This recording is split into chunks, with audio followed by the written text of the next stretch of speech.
बोल द्रौपदी महारानी की जय। भीमसेन जी ने धर्मराज युधिष्ठिर से बड़ा सुंदर प्रश्न किया। भीमसेन जी ने कहा, हे धर्मराज, द्रौपदी तो भगवान के चरणों की दासी थी, हम पतियों की भी बड़ी सेवा करती थी, एक पतिव्रता स्त्री थी। फिर इस द्रौपदी में ऐसा कौन सा दोष था जिसके कारण ये हम लोगों के साथ सशरीर स्वर्ग न जा सके? धर्मराज युधिष्ठिर ने कहा, हे भीमसेन, तुम ठीक कहते हो। द्रौपदी एक पतिव्रता स्त्री तो थी, भगवान कृष्ण के चरणों की दासी थी, भगवान इससे बहुत प्रेम करते थे, लेकिन इसमें केवल एक ही दोष था कि ये हम पांचों पतियों में से अर्जुन से विशेष प्रेम करती थी। इसकी दृष्टि में भेद दृष्टि थी। इसी एक दोष के कारण ये हम लोगों के साथ सशरीर स्वर्ग में जा सके। चलते चलते चलते चलते पांचों पांडवों में जो सबसे छोटे हैं कौन है भाई, जरा बताइए। हैं? कोई नकुल बोल रहा है, कोई सहदेव बोल रहा है। भाई, अभी लॉकडाउन के समय सबने खूब महाभारत देखा है टीवी पे, तो सोच करके बताइए कौन है। सहदेव। लॉक कर दिया जाए। चलते चलते चलते सहदेव के भी पांव लड़खड़ाने लगे हैं। उन्होंने भी जब अपने आप को चलने में असमर्थ पाया है, दूर से ही भाइयों को प्रणाम किया है और योग बल से अपने शरीर को छोड़ करके सूक्ष्म शरीर से स्वर्ग को प्राप्त किया है। बोलिए सहदेव जी महाराज की। भीमसेन जी ने फिर वही प्रश्न किया, महाराज, सहदेव तो हम सबके बड़े लाडले थे, हम सबकी बड़ी सेवा करते थे, फिर इनमें ऐसा कौन सा दोष था जिसके कारण ये हम लोगों के साथ सशरीर स्वर्ग न जा सके? धर्मराज युधिष्ठिर ने कहा, हे भीमसेन, सहदेव को अपनी बुद्धि का बड़ा अभिमान था। ये अपने आप को बड़ा बुद्धिमान समझते थे, जिसके कारण ये संतों का, ब्राह्मणों का भी अपमान कर देते थे।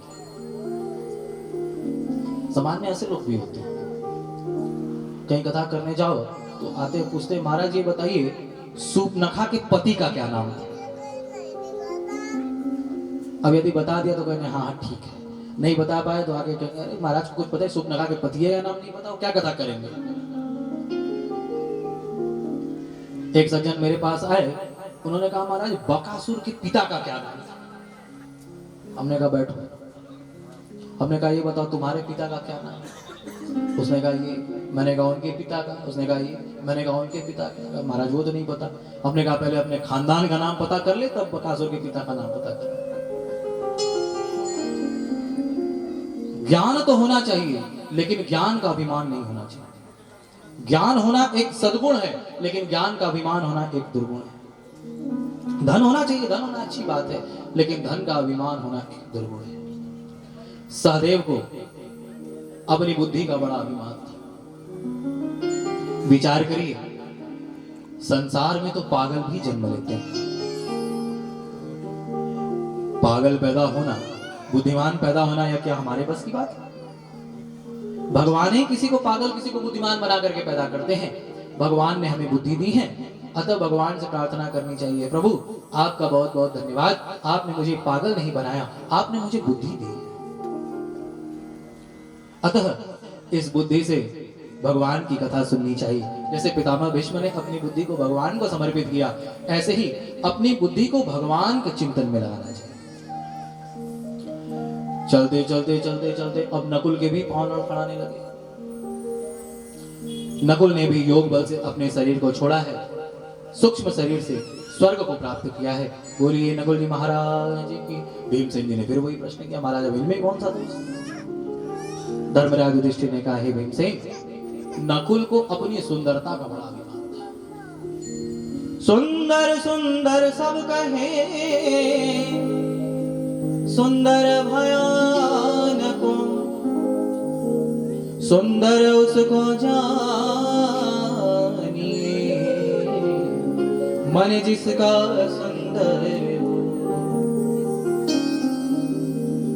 सुंदर सुंदर सब कोई कहे, सुंदर भयानक। याद रखिएगा, जब हम भगवान के सामने जाते हैं तो भगवान ये नहीं देखते कि हम तन से कितने सुंदर हैं, हमने कौन सा क्रीम लगाया, कौन सा पाउडर लगाया।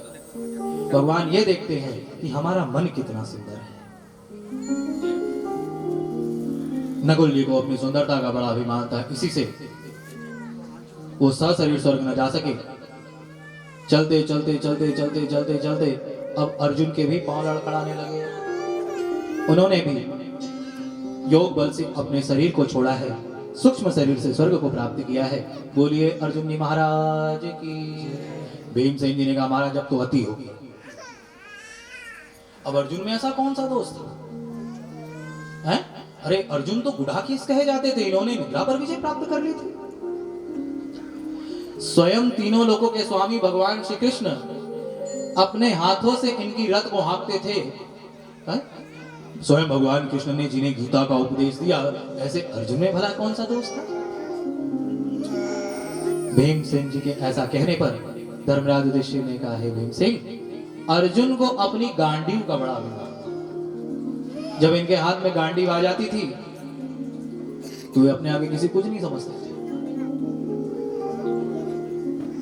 हमारे पास भी जब खूब धन रुपया पैसा आ जाता है, अच्छी नौकरी लग जाती है, पद प्रतिष्ठा मिल जाता है, तो हम भी अपने आगे किसी कुछ नहीं समझते। बोलो राधे राधे। अच्छा विचार करें, कभी कभी मैं सोचता हूं कि रहने को तो हम लोग एक साधारण से घर में भी रह करके जीवन बिता सकते हैं, लेकिन तो भी लाखों रुपए करोड़ों रुपए लगा करके खूब बड़े बड़े बंगले बनवाते हैं। क्यों?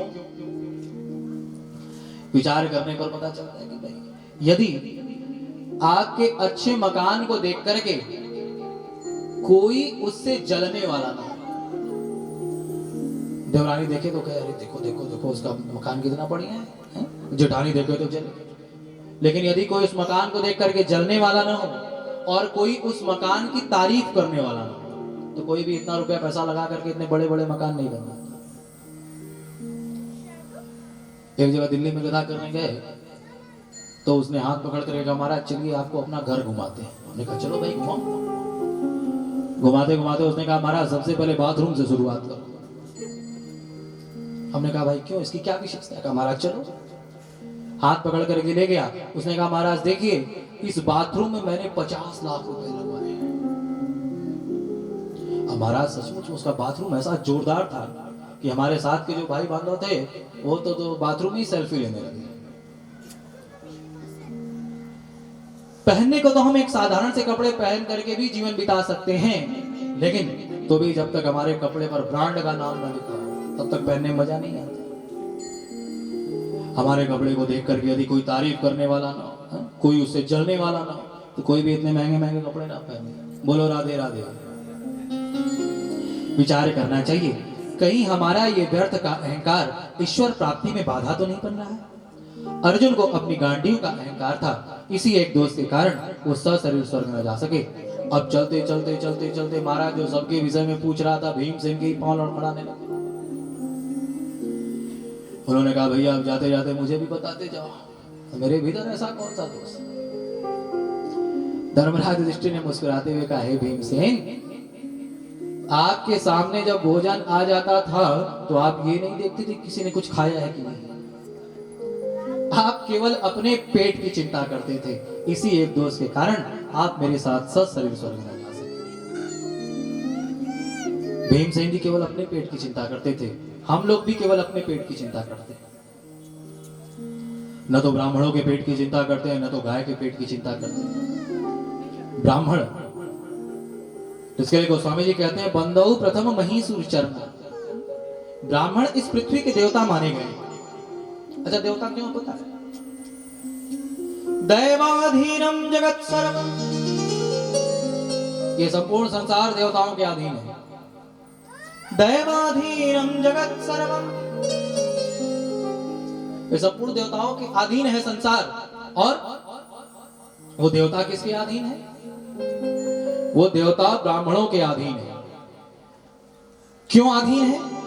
क्योंकि ब्राह्मण मंत्र से उन देवताओं को भी अपने वश में कर लेता है। मंत्र के माध्यम से उन देवताओं को भी अपने वश में कर लेने से वो सारे के सारे देवता मंत्र के वशीभूत होते हैं और वो मंत्र ब्राह्मणों के वशीभूत होता है। इसलिए देवता पूज्य है। ब्राह्मण देवता के तुल्य है, तस्मात् ब्राह्मण देवता।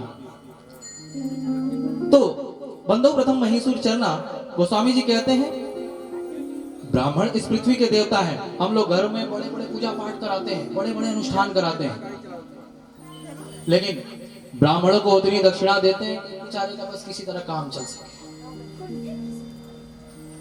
एक ब्राह्मण देवता मुझे अपने घर लेकर के गए।